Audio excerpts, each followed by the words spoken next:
Hi everyone, this is John with Silver Foo Cardboard. I'm back to do an update on my Ted Williams baseball cards, and you can see in the background I have the 49 Leaf, 51 Bowman, a beautiful 54 Wilson Franks, really hard card to get, and then the 54 Bowman card. I also have a book that's really a nice read. It's The Teammates, A Portrait of a Friendship. This actually talks about Ted Williams' friendship with Dom DiMaggio, Johnny Pesky, and Bobby Doerr, and how Dom DiMaggio and Johnny Pesky made the drive from Massachusetts down to Florida in the fall of 2001 to kind of say their goodbyes to their really good friend Ted Williams. Ted passed away later that year in 2002. So my story on Ted Williams, growing up, I grew up in upstate New York, north of Syracuse, and when I started collecting baseball cards in 1981, I really never had a team. So when I started collecting, I started to kind of separate the all-stars. So I can remember looking at the, George Brett and Reggie Jackson and Pete Rose, and I really kind of gravitated more towards the all-stars. So I started to read books. What was really neat is the teachers at the time that I had, they would allow us to bring our baseball cards into school so we could actually read them. And then I started to check out books and checked out a lot of Ted Williams books written about him. So I became really interested in his career. I was a right-handed batter. I tried to switch hit and become a lefty like Ted Williams. So I really admired him. When I moved from New York to Florida in 1985, there was rumors that Ted Williams was going to live close to where we were moving to. And that was actually the truth. So he moved into an area called Citrus Hills in Citrus County, Florida. And if you want to see a really funny video and kind of speaks about Ted's personality, just look up Ted Williams Citrus Hills video, and it's him trying to promote that little retirement community that he built his house in. So anyway, going into probably the later 1980s, I worked at a local card shop, and our owner reached out to Ted Williams and wanted him to come into the shop and sign some bats and balls and some cards. And so that was the first time that I really met him in person, and other than going to spring training games. So he came in the card shop, and the first thing that I really noticed, and it was kind of funny, was the smell.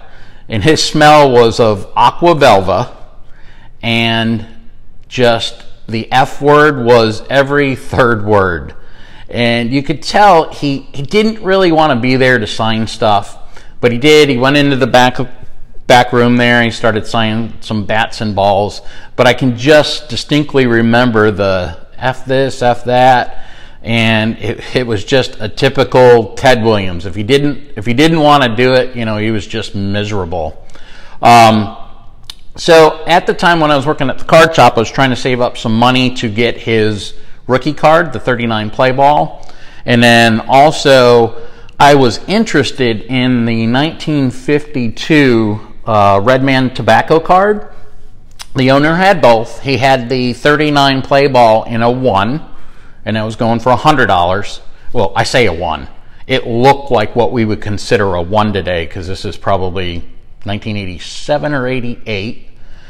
And then he also had one that he was asking $300 for it, and that would probably grade out to be maybe a 6, somewhere around there from what I remember. Anyway, I couldn't afford them. I was close to getting the quote graded one or equivalent to a 1 for $100, but I couldn't do it. I had to put the money towards a car, so I ended up doing that. So I never got those 2 cards, and I've always thought about those. So this is kind of a 32-year journey to get these 2 cards. So I'm so proud to be able to share two of my latest Ted Williams pickups, which are very, very important to me, and that is the 1952 Redmond Tobacco Ted Williams.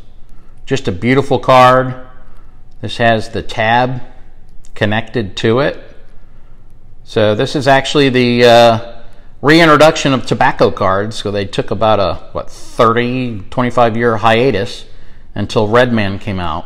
Now remember, Ted Williams was not in the 52 Tops or 52 Bowman, so this is one of his few cards from that year.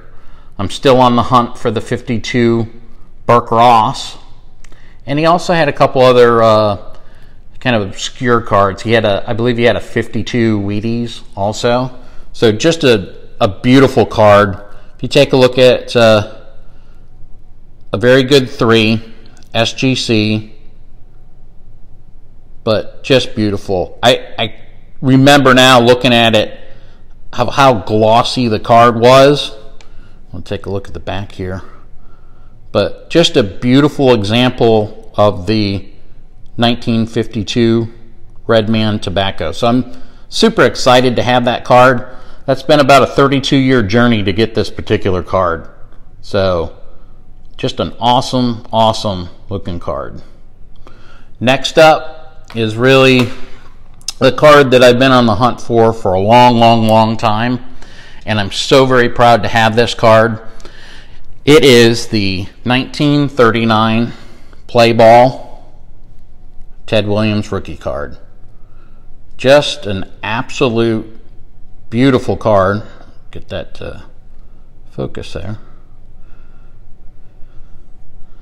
But this was a card that, like I said, I've been on the hunt for years and years and years.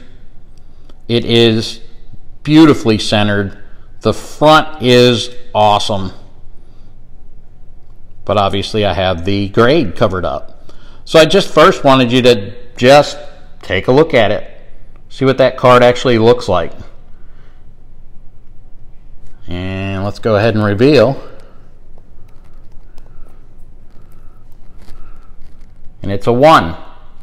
So we'll take a look at the back and see what it's a 1.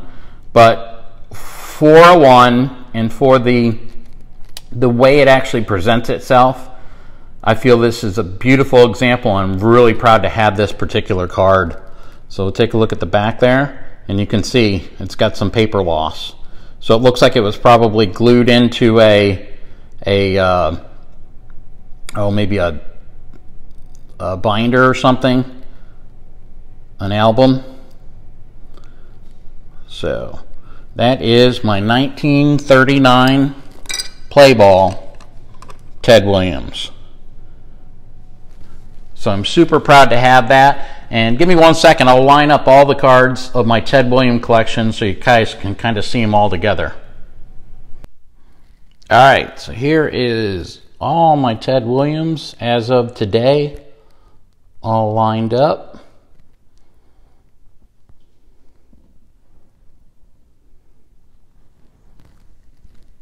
Got the exhibits there, 57 Tops,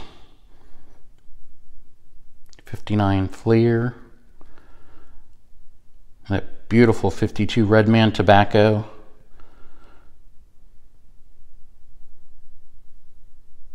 the 254s, and then I do have a modern card there, the Allen and Ginter stained glass, kind of cool.